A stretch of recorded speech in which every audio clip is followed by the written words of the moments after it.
안녕하세요. 귀한 걸음으로 오늘 이 자리에 함께 해주신 모든 분들을 주님의 이름으로 환영하고 축복합니다. 오늘 우리가 함께 나눌 이야기는 어쩌면 우리 모두의 마음속 가장 깊은 곳에 자리한 질문일지도 모릅니다. 나는 하나님을 믿는데 왜 내 삶의 문제는 해결되지 않을까? 분명히 믿음으로 기도했는데 왜 기적은 일어나지 않는 걸까? 하는 질문 말입니다. 오늘 말씀을 듣기 전에 잠시 여러분의 마음을 모아주시면 감사하겠습니다. 만약 이 시간이 여러분의 영혼에 단비와 같은 은혜를 준다고 느끼신다면 이 말씀을 주변에 사랑하는 이들과 나누어 주시고 저희 채널을 구독하여 주님의 귀한 말씀을 퍼뜨리는 일에 동참해 주십시오. 이 작은 행동 하나하나가 누군가의 마음에 귀한 믿음의 씨앗을 심는 거룩한 통로가 될 수 있습니다. 여러분의 삶에 하나님의 평강과 축복이 늘 함께 하시기를 기도합니다. 자, 이제 성경을 펴서 마가복음 9장으로 가보겠습니다. 하지만 그 전에 잠시 마태복음 13장에 나오는 예수님의 비유 하나를 먼저 짚고 넘어가려 합니다. 바로 씨 뿌리는 자의 비유입니다. 어떤 분들은 한 이야기의 요소를 다른 이야기에 섞는 것이 위험하다고 말할지도 모릅니다. 비유는 그 자체로 완전한 메시지를 담고 있기에 잘못 섞으면 본래의 의미를 왜곡할 수 있다는 우려지요. 일리 있는 말입니다. 예를 들어 성경에서 불은 보통 하나님의 심판을 상징하지만 사도행전 2장에서는 성령의 임재를 나타내는 불의 혀로 나타나기도 합니다. 뱀은 사탄을 상징하지만 민수기에서는 노뱀으로 나타나 예수 그리스도의 모형이 되기도 했지요.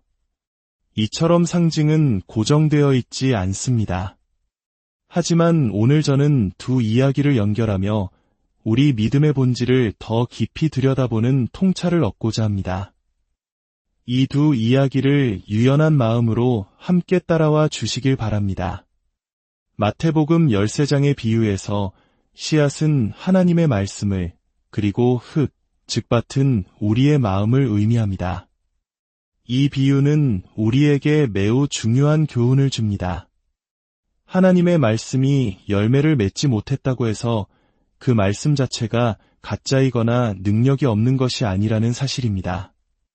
비유 속 4종류의 밭 중에 3종류의 밭에서는 씨앗이 열매를 맺지 못했습니다. 말씀은 진짜였지만 문제는 밭의 상태에 있었던 것이죠. 많은 사람들이 열매를 보면 그 나무를 안다는 말씀을 오해하여 어떤 사역의 결과가 좋지 않으면 하나님의 일이 아니었나 봐라고 쉽게 단정짓곤 합니다. 하지만 항상 그런 것은 아닙니다. 예수님께서는 10명의 나병 환자를 고쳐주셨지만 돌아와 감사한 사람은 단 1명이었습니다. 그렇다고 나머지 9명이 가짜로 치유받은 것일까요? 아닙니다. 하나님의 말씀의 진실성은 우리가 그 말씀을 어떻게 받느냐에 따라 증명되거나 폐기되는 것이 아닙니다. 심판대에 서 있는 것은 하나님의 말씀이 아니라 바로 그 말씀을 받는 우리의 마음입니다. 특히 오늘 우리가 주목할 부분은 가시떨기에 떨어진 씨앗에 대한 말씀입니다. 마태복음 13장 22절은 이렇게 말합니다. 가시떨기에 뿌려졌다는 것은 말씀을 들으나 세상의 염려와 재물의 유혹의 말씀이 막혀 결실하지 못하는 자여. 이 그림을 한번 상상해 보십시오.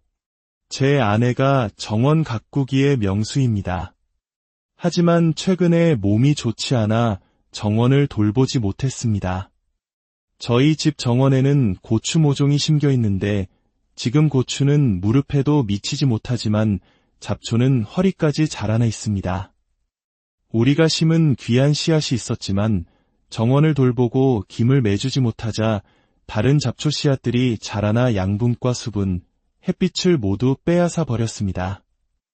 결국 우리가 식량으로 삼고자 했던 식물들은 잡초의 그늘에 가려져 제대로 자라지 못하게 된 것이죠. 주님의 말씀도 이와 같습니다. 로마서 10장 17절은 말합니다.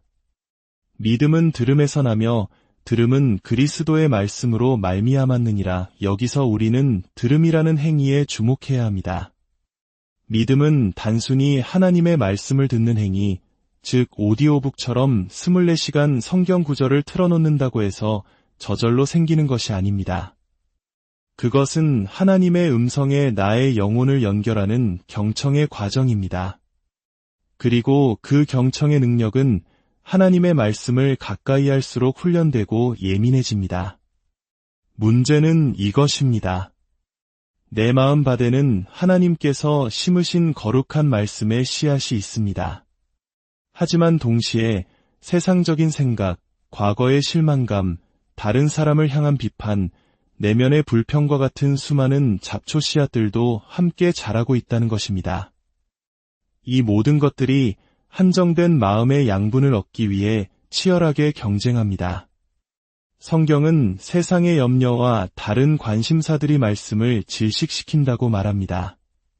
특히 오늘날 우리 사회를 보십시오. 끝없는 경쟁, 성공에 대한 압박, 미래에 대한 불안, 악한 영은 우리가 끊임없이 바쁘도록 만듭니다. 중요하지 않은 일에 우리의 시간과 에너지를 쏟게 하여 정작 중요한 하나님의 말씀을 돌볼 여유를 빼앗아갑니다. 우리의 염려가 커질수록 사탄은 더 많은 잡초 씨앗을 우리의 마음밭에 심고 결국 하나님의 말씀과 경쟁하게 만듭니다. 이제 이 마음의 밭이라는 그림을 가지고 마가복음 9장으로 들어가 보겠습니다. 17절부터의 이야기입니다. 한 아버지가 귀신 들려 말 못하는 아들을 예수님께 데려왔습니다. 그는 절박하게 말합니다. 선생님, 제 아들을 데려왔나이다. 귀신이 어디서든지 그를 잡으면 거꾸러져 거품을 흘리며 이를 갈며 그리고 파리하여 가는지라. 선생님의 제자들에게 내쫓아 달라 하였으나 그들이 능히 하지 못하더이다. 아이는 귀신에게 사로잡혀 입에 거품을 물고 이를 갈며 몸이 뻣뻣하게 굳어지는 끔찍한 고통을 겪고 있었습니다. 아버지는 먼저 예수님의 제자들에게 도움을 청했지만 그들은 실패했습니다. 이때 예수님께서 이렇게 대답하십니다. 믿음이 없는 세대여, 내가 얼마나 너희와 함께 있으며 얼마나 너희에게 참으리요. 여기서 많은 성경 번역이 믿음이 없는 이라고 표현하지만 원어의 의미는 불신에 더 가깝습니다.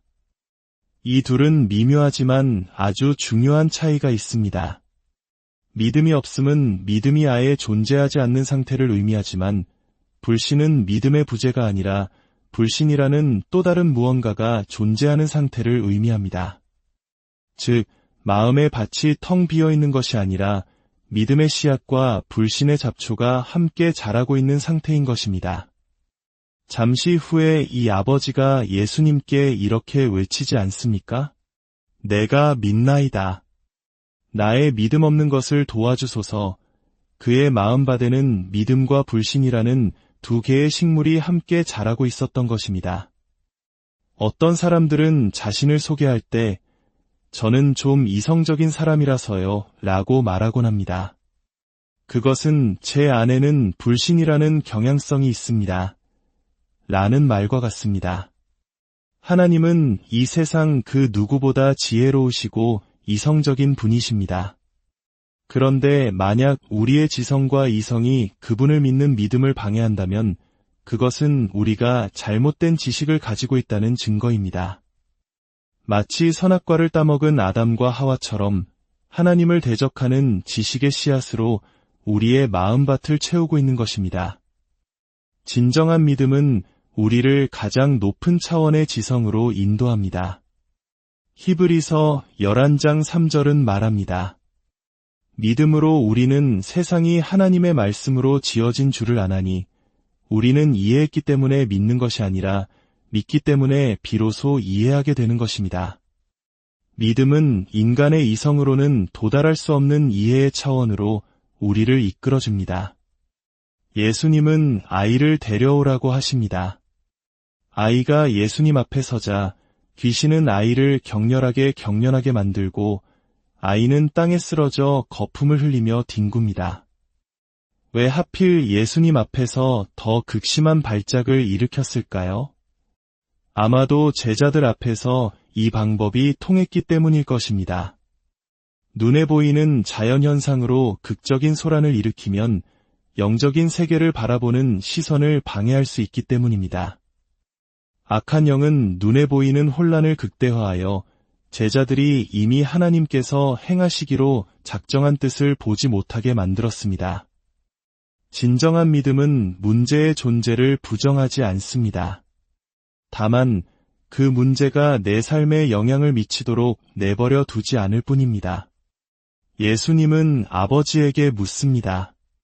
언제부터 이렇게 되었느냐? 아버지는 어릴 때부터니이다. 귀신이 그를 죽이려고 불과 물에 자주 던졌나이다. 그러나 무엇을 하실 수 있거든 우리를 불쌍히 여기사 도와주옵소서 라고 대답합니다. 무엇을 하실 수 있거든 이 말은 성경 전체를 통틀어 가장 작은 믿음의 표현일지도 모릅니다. 신의 능력을 의심하는 이 아버지에게 예수님은 오히려 질문의 방향을 돌리십니다. 할 수 있거든이 무슨 말이냐? 믿는 자에게는 능히 하지 못할 일이 없느니라. 문제는 하나님의 능력이 아니라 너의 믿음이라는 것입니다. 그 순간 아버지는 눈물을 흘리며 외칩니다. 내가 믿나이다.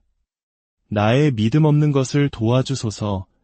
이것은 우리 영혼의 가장 정직한 고백입니다. 주님, 제 마음밭에는 믿음이라는 귀한 식물도 있지만 불신이라는 잡초도 무성하게 자라고 있습니다. 이 잡초를 제거하는 것을 도와주십시오. 예수님은 더러운 귀신을 꾸짖어 내쫓으시고 아이를 온전하게 하십니다. 아이가 죽은 것 같이 되자 예수께서 손을 잡아 일으키시니 아이가 일어났습니다. 집에 돌아온 후 제자들이 조용히 예수님께 묻습니다. 우리는 어찌하여 능히 그 귀신을 쫓아내지 못하였나이까? 이 질문이야말로 이야기의 가장 중요한 교훈 중 하나입니다. 제자들은 자신들의 실패를 합리화할 신학을 만들지 않았습니다. 원래 저 아이를 향한 하나님의 뜻이 아니었나 봐. 혹은 하나님은 고난을 통해 그 가정을 연단하시려는 거야 와 같은 변명을 늘어놓지 않았습니다. 그들은 자신들의 무능력을 정직하게 인정하고 예수님께 그 이유를 물었습니다. 사랑하는 성도 여러분, 저는 우리 모두가 기적이 일어났을 때 놀라는 사람이 아니라 기적이 일어나지 않았을 때 충격을 받고 예수님께 나아가 주님, 왜 응답이 없으십니까? 라고 진지하게 물을 수 있는 사람들이 되기를 기도합니다. 예수님은 제자들에게 이렇게 대답하십니다. 기도 외에 다른 것으로는 이런 종류가 나갈 수 없느니라. 어떤 사본에는 기도와 금식이라고 되어 있습니다. 그런데 이상하지 않습니까? 예수님은 그 자리에서 따로 기도하시거나 금식하지 않으셨습니다. 이야기에서 예수님이 지적하신 진짜 문제는 무엇이었습니까? 바로 불신이었습니다. 아버지에게 문제는 귀신이었지만 예수님께 문제는 불신이었습니다. 때로 우리는 우리의 불신이 감당하기에는 너무 큰 문제와 마주할 때가 있습니다. 마음속에 품고 있는 수많은 의심과 질문들, 걱정거리들이 믿음의 씨앗과 끊임없이 싸우고 있기 때문입니다. 예수님은 겨자씨 한 알만 한 작은 믿음이라도 산을 옮길 수 있다고 하셨습니다. 이 말씀은 믿음의 크기가 본질이 아님을 보여줍니다. 문제는 믿음의 순수성입니다. 내 마음밭에 다른 잡초 없이 오직 믿음의 씨앗만이 홀로 심겨 있다면 아무리 작은 믿음이라도 거대한 산을 옮길 수 있다는 것입니다. 제자들이 실패한 이유는 그들에게 능력이 없어서가 아니었습니다. 그들은 이전에 예수님으로부터 귀신을 내쫓는 권세를 받아 수많은 치유 사역을 성공적으로 수행했던 경험이 있었습니다. 그들은 당대 최고의 귀신 축출 전문가들이었습니다. 그러나 그들의 마음밭에 너무 많은 잡초, 즉 불신과 세상 염려와 인간적인 생각들이 자라나 하나님이 주신 권세를 온전히 사용하지 못하게 희석시켜 버린 것입니다. 그렇다면 기도와 금식은 무엇을 의미할까요? 기도와 금식 자체가 악마를 쫓아내는 것은 아닙니다. 우리가 밥 한 끼 굶는다고 해서 사탄이 두려워하지는 않습니다. 아마 재미있어 할지도 모릅니다. 기도와 금식은 하나님을 조종하려는 단식투쟁이 아닙니다. 금식은 눈에 보이는 것보다 눈에 보이지 않는 것을 더 갈망하는 영적인 훈련입니다. 믿음은 보이지 않는 영역에서 역사하고 불신은 보이는 영역에서 역사합니다. 금식은 거품을 물고 쓰러진 아이의 모습, 즉 보이는 현실에 대한 우리의 집착을 끊어내고 보이지 않는 영원한 실제이신 하나님께 우리의 모든 감각을 집중하도록 돕습니다. 기도, 특히 말이 아닌 영으로 드리는 깊은 기도는 우리의 생각을 넘어 하나님의 생각과 마음을 내 안에 채우는 과정입니다. 기도를 통해 우리는 그분이 누구신지, 그리고 그분 안에서 내가 누구인지를 발견하게 됩니다. 즉, 기도와 금식은 악마를 직접 공격하는 무기가 아니라 내 안에 불신이라는 잡초를 제거하는 가장 효과적인 김매기 도구인 것입니다. 이 과정을 통해 우리는 능력을 넘어선 권위를 회복하게 됩니다. 사랑하는 여러분, 우리의 마음밭은 어떻습니까? 하나님의 약속의 말씀과 함께 어떤 염려와 의심과 두려움의 잡초들이 함께 자라고 있습니까? 하나님은 그분의 임재라는 단비를 통해 우리 안에 모든 씨앗을 자라게 하십니다. 좋은 씨앗뿐만 아니라 나쁜 씨앗까지도 말입니다. 주님의 임재 가운데 있을 때 내 안에 부정적인 감정이나 생각이 수면 위로 떠오르는 것은 바로 그 잡초를 뽑아낼 기회를 주시는 하나님의 은혜입니다. 죄책감에 머물지 말고 즉시 회개하고 그 뿌리를 뽑아내십시오.